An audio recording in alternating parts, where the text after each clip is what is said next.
मध्य रेल्वेवरती महा mega block आहे आणि मध्य रेल्वेच्या महा जम्बो ब्लॉकमुळे प्रवाशांचे प्रचंड हाल होतात।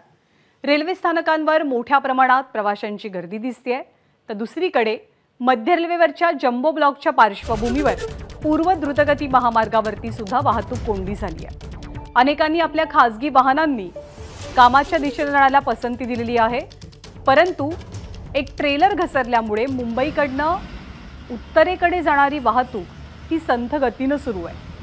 ऐरोलीच्या परिसरामध्ये हा ट्रेलर घसरलेला आहे, त्याचा अपघात झालाय।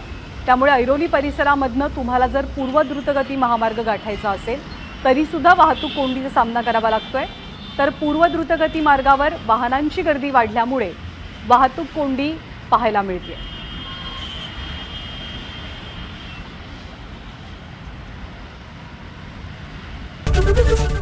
एबीपी माझा, उघडा डोळे बघा नीट।